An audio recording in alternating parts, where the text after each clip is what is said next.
Magandang araw! So for today's video ay magluluto naman tayo ng chicken ala king.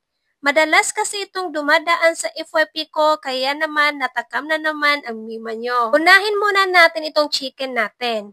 Breast part ang gamit ko dito at hiniwa ko lang to ng ganito kalalaki. Timplahan din natin yung chicken natin ng asin, paminta, garlic, onion at paprika powder. Then imekos-mekos lang natin mga insan.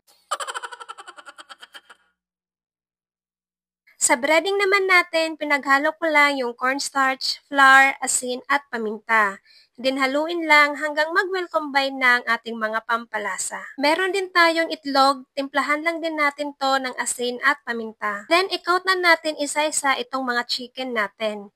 I-coat lang natin ng mabuti mga mi, then pag ganito na siya ay pwede na natin tong iprito. Sa kawali naman, nagpainit na ako ng mantika, then iprito na natin isa-isa yung mga chicken natin.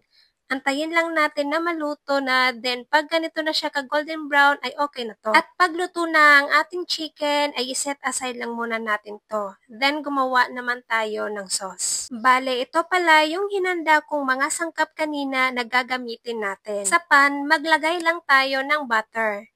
Then isunod natin yung bawang at sibuyas. Haluin lang natin, then isunod na natin yung carrots at bell pepper. Halu-haluin lang natin, then pag nagisa na sila ng mabuti, saka naman natin ibuhos yung ating evaporated milk at cream natin.